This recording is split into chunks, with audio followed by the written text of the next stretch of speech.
Assalamualaikum warahmatullahi wabarakatuh and hi. Today kita akan sambung lagi biji yang 172 Structure Analysis, Stress, Strain and Modulus of Elasticity Relationship, which this is chapter 1. So last week kita dah tengok on stress and strain, so this week kita akan sambung on elasticity. All material bodies will deform when placed in a state of stress, and as the stress increase, the deformation also increases. In some cases, when the loads causing the deformation are removed, the body returns to its original size and shape. A material or body having this property is said to be elastic. Kalau you ada objek, you letak loading dekat atas objek tu, akan terjadinya deformation. In some cases, bila you remove load tu, perhaps objek tu akan kembali pada original shape. Kalau dia kembali pada original shape, kita kata objek tu ada elastic property. If the stress is steadily increased, sooner or later, after the removal of the load, not all the induced strain is recovered.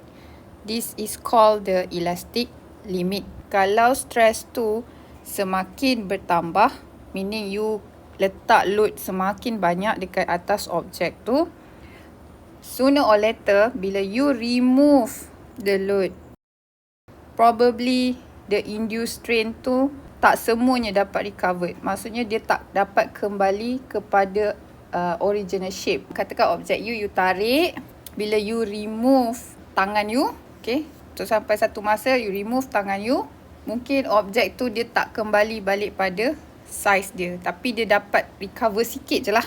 Ini dipanggil sebagai elastic limit. Within the elastic range, strain is proportional to the stress. Okay, dalam elastic range, bila kita kata objek tu masih elastic, strain, which is this is the symbol, is proportional to the stress. Okay, this is strain and this is stress. This is called the modulus of elasticity. The greatest stress for which strain is proportional is called the limit of proportionality. This one kita boleh identify daripada test yang dia dah buat sebelum ni pakai hook law. A convenient way of demonstrating elastic behavior is to plot a graph of which result of a simple tensile test carried out by a thin mild steel rod. The rod is hung vertically and series of forces are applied at the lower end. 2 gauge points are marked on the rod and the distance between them is measured after each force increment has been added. This test is continued until the rod breaks. Jadi cara yang dia pakai untuk buktikan stress ni proportional to the strain dengan menggunakan tensile test. Jadi dia ada mild steel rod, which is the rod lah, batang besi. Rod ni digantung vertically, digantung secara tegak, dan series of force, maksudnya beberapa load diletakkan dekat bawah rod tu, paling bawah. Rod tu tergantung dan dia letak paling bawah lah. Ni load. 2 gauge points are marked on the rod and the distance between them is measured. Jadi dia akan kira berapa panjang original rod ni, and later bila dia letak load berapa panjang, mungkin rod ni akan semakin memanjang lah, like this. Okay, jadi loading ni semakin bertambah like that lah. Dia akan gauge the difference between the original dengan yang bertambah tu. It's like bila dia tambah 1 kilogram, perhaps rod tu akan bertambah sebanyak 1 milimeter. Tambah lagi 1 kilogram lagi, tambah lagi 1 milimeter. Okay, rod tu semakin memanjang dan dia proportion. Okay, bila tambah 1 kg, naik 1 mm. Tambah 1 kg, naik 1 mm. The stress test ni, dia continue sampai rod tu pecah, break.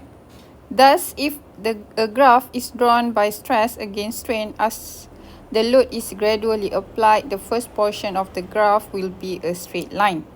The slope of this straight line is the constant of proportionality, which is the modulus of elasticity lah, or Young modulus, and should be considered as a measure of stiffness of a material. So kita nak tahu level of stiffness of sebarang material, for example timber steel ke, kita boleh tahu stiffness dia dari bacaan modulus of elasticity tu. This hook law, kalau you nak lebih faham, I ada bagi juga dekat dalam Google Classroom, so you boleh tengok on the hook law yang dia buat test, dia pakai spring instead of rod, tapi applicationnya samalah, dia buat tensile test.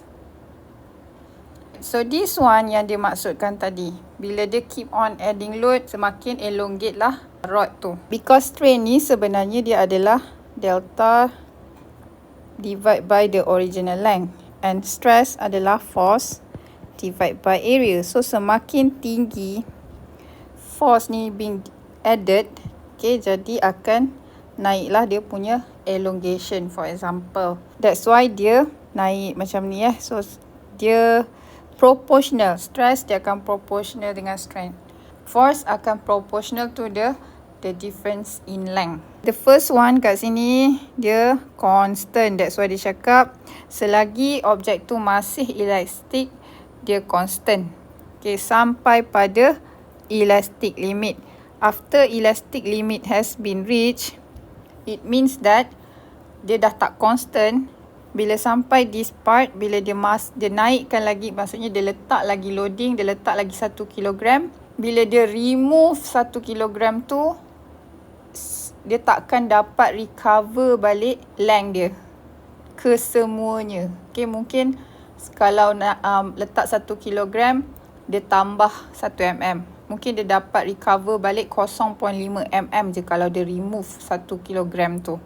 Meaning dia dah hilang dia punya sikit properties of elastic tu dia dah tak dapat kembali ke original length. Bila dia sampai plastik ni, plastik ni dia dah start tak dapat recover. And then sampai ultimate or maximum stress, and you keep adding load, dia akan fail. Lama-lama rod tu akan break lah. The relationship between stress and strain is found to be constant in elastic material. Kalau spring, contohnya dia elastic, jadi dia constant. According to Hooke's law, strain is proportional to the stress causing it, providing that the limit of proportionality has not been exceeded. Maksudnya dia sampai pada elastic limit. Okay, sampai elastic limit, dia dah tak akan lagi proportional. Stress takkan proportional to the strain. This one applicable selagi masih lagi bawah elastic limit. Stress is proportional to the strain. So stress divided by strain is constant. Okay, so constant ni adalah modulus of elasticity tu Elastic deformation resulting from direct stress are evaluated by application of Hooke's law. So direct stress divided by direct strain is equal to modulus of elasticity. By Tensile Test, we get this result, this conclusion. Therefore, you boleh katakan sigma, which is the stress, is divided by strain, you akan dapat equal to E, which is the modulus of elasticity. And simply, formula ni, dia nak keluarkan formula ni sebenarnya. Okay, dia nak buktikan lah. Okay, because of, you know that sigma adalah force divided by area. So, kalau force sigma divided by area, and then you bahagikan dengan strain, which is different in length divided by L. Ini adalah sama dengan modulus of elasticity. Kalau F divide by A bahagi dengan delta divide by L. Okay, modulus of elasticity. Bila dia bahagi, so F divide by A darab L divide by delta. Okay, that's why keluar FL divide by A delta equal to E. And delta is equal to FL divide by AE. Alihkanlah. Ni pergi sini, ni pergi sini. Right? So, keluarlah formula macam ini. Determine the increase in length of steel tie rod 3 meter long and 30 mm diameter when subjected to a tensile load of 120 kN. First, kita akan kira the area because this question dia minta you cari increase in length, which is you tahu bila increase in length apa formula yang you ada, whether you akan pakai delta divide by L ni ataupun delta equal to FL divide by AE. Okay, you ada two choice of formula only. Dia bagi apa in this question? What's given is the length, original length, and then you have 30 mm diameter and 120 kilonewton of force and also dia bagi E. So obviously you boleh pakai this formula sebab dia minta you cari delta. Therefore, kira area dia pakai pi d square over 4 ataupun pi r square, which is the radius. Dapatkan value dia and you just masukkan dalam formula delta equal to FL divide by AE. F dia adalah 120 kilonewton, leave it in kilonewton. Why? Sebab kalau you tengok dekat sini, modulus of elasticity adalah dalam 210 kilonewton over mm square. Jadi nanti kita boleh cancel that kilonewton tu, tak perlu tukar. Kalau you tukar dekat 120 ni, itu kilonewton, dekat EE ni pun you kena tukar this kilonewton. You kena darab 1000. So kita maintain sajalah. So 120 kilonewton. Okay, and also notice that dalam modulus of elasticity dia pakai millimeter square. Jadi anything yang related to length, area, volume yang pakai meter, millimeter macam tu, kita kena convert dia into millimeter. Because of the length adalah 3 meter, convert to millimeters, which means that you kena darab dengan 1000. So darab 1000 dapat 3000 bahagi A dan bahagi E. So, I dapat 2.425. Simple, example 11. Then, we go to example 12. A timber specimen of 50 mm square cross-section was initially 200 mm long to the grain. After an axial compressive load of 40 kN was applied, the specimen shortened by 0.29 mm. Determine the longitudinal elastic modulus of timber. So this question asks you to find the modulus of elasticity. And given ini size dia, meaning bila dia bagi 50 mm like this, maksudnya 50 mm darab 50 mm 50 mm square. Kalau dia bagi 50 mm, 50 mm kuasa 2 dah macam ni, so maksudnya ini dah memang area. 200 mm long, so this one adalah original length. So ini you boleh dapat area. Original length after an axial compressive load of 40 kN, this one adalah the force. The specimen shortened by 0.29, so ini adalah delta. Kita boleh simply pakai formula yang sama, which is delta equal to FL divide by AE. Kira dulu the area, because apa-apa pun memang dia nakkan area dalam that formula. Ini adalah original formula. Masukkan je ikut apa yang dibagi, which is delta adalah 0.29, F dia 40 kN, length dia 200 mm, A adalah 2500 mm square, and E yang you cuba cari. Sebab biasanya modulus of elasticity, unit dia memang kilonewton per mm square. So stick with that. Jadi bila you nak dapatkan E ni pergi sini, 0.29 akan turun bawah. Equation kan, bila darab dia akan jadi bahagi. Dia pergi ke arah ke sebelah kanan tu dia akan menjadi bahagi. Dan benda yang bahagi akan ke sebelah kiri jadi darab. So bila I kira, I pun dapat 11.034 kN per mm square. Next is example number 13. A mass concrete pier of rectangular cross-section 600 by 800 mm and 2.2 meter long carries an axial compressive load of 2,500. Ini areanya lah. Ini length. This is force. Determine the stress in the concrete at the base of the pier.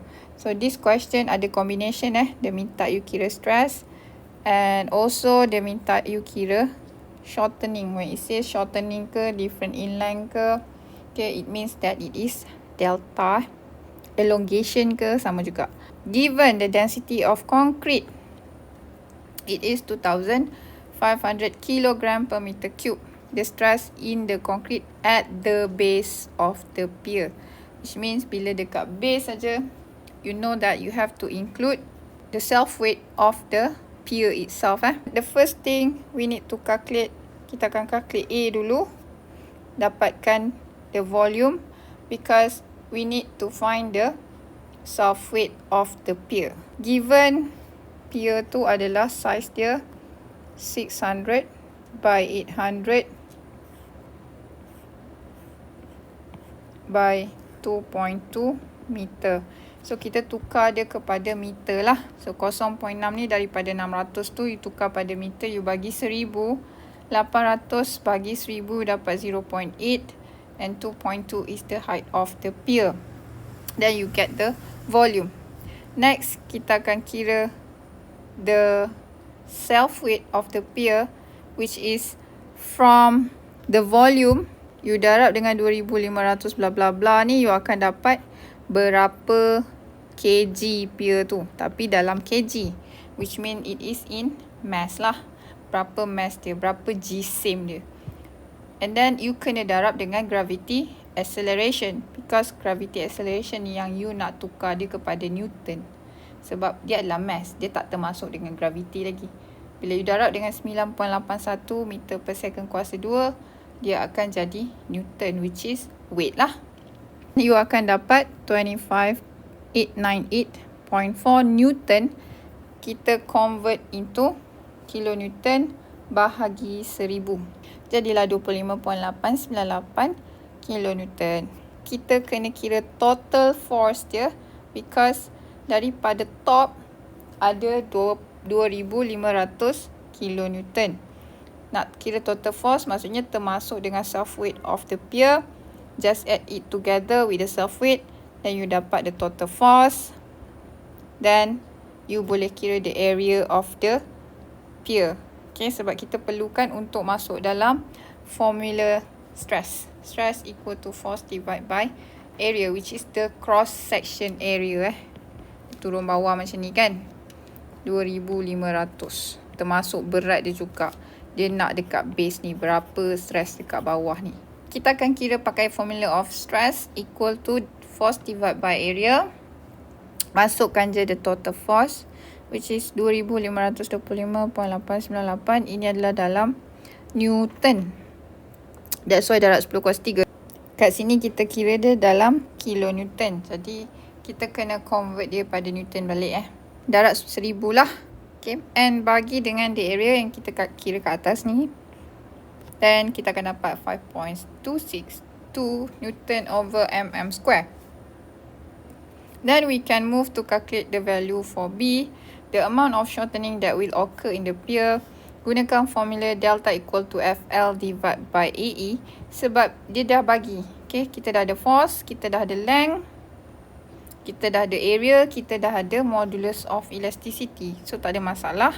Okay, tapi just remember force tak perlu masukkan the self weight of the pier, sebab kita nak kira elongation ataupun shortening, dia takkan efek daripada self weight dia sendiri, unless ada force dekat atas. Force tu je yang cause the elongation ataupun cause the shortening. Bila you kira for shortening ataupun elongation, you don't need to include the self weight of the object itself. So 2500, okay, darab dengan 2200 mm, which is the height of the pier, the length of the pier, divide by the area yang you dah kira dekat sini, okay, dalam mm square, and darab dengan 13 kN per mm square. Ini adalah modulus of elasticity given in the question. Then you will get the value of 0.881 millimeter. For example 14, this question asks you to determine the stress and calculate the amount of shortening. As usual, kita akan kira area of this cylinder with the formula of pi d square over 4. Sebab, okay, bila kita kira stress, dia mesti normal stress. So, dia punya cross section akan jadi bulatan silinder tu lah. Dia potong dapat bulat. Jadi pi d square over 4, or you can use also pi r square, no problem. So pi darab 7.5 mm power of 2, you akan dapat value yang sama. Then kita boleh kira stress, which is force divided by area. Force convert into Newton sebab saya prefer Newton over mm square. Tapi kalau you letak kilonewton over mm square pun tak salah.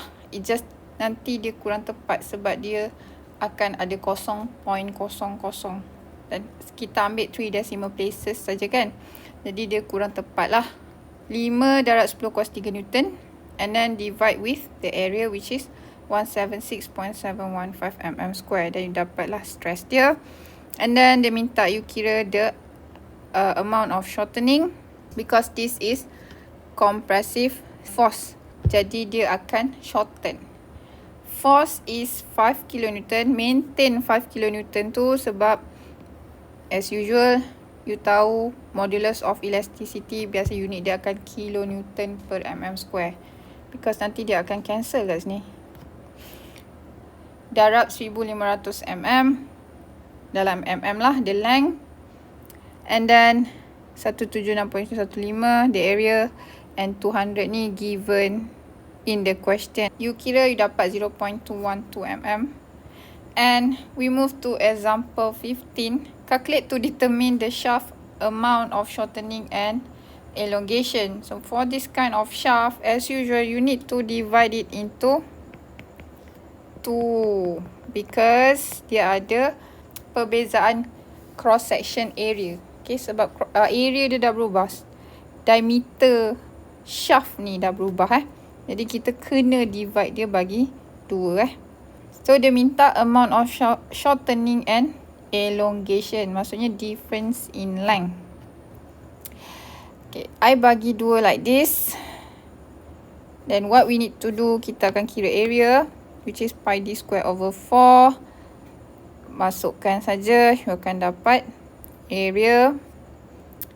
And then calculate the difference in length, FL divided by AE. So force, it is 10 kilonewton. And darab dengan the length which is 1500 mm. Daripada 1.5 meter ni tukar kepada millimeter. Area and the modulus of elasticity because it is given dalam soalan ni. And actually sama-sama. Dia pakai shaft ni, shaft material yang sama sebab modulus of elasticity dia sama. Jadi material dia material yang sama. And you will get the answer 0.955 and it is elongation sebab dia pulling out. Dia elongate lah. And for the second part as usual kita akan kira area juga. Okay, because of the diameter is 15 mm, replace the D with 15 mm and you get the area, and using the delta equal to FL divided by E, masukkan force sebagai 5 kilonewton sebab 15 kilonewton ni pushing inside and 10 kilonewton pulling out. So 15 minus 10 sebab dia arah berlawan, so dia jadi 5 kilonewton. Darab dengan 2000 mm which is the length of that part of shaft Jangan kira termasuk dengan part lagi satu. Kita kira dia asing sebab dia punya area dia berubah sebenarnya Jadi bila you kira length, you jangan masukkan dengan the first part juga. 176.715 the area darab dengan the modulus of elasticity, then you will get 0.283 shortening because yang pushing inside ni lebih sebanyak 5 kN, jadi dia sebenarnya shorten. Okay, then we move to the exercise.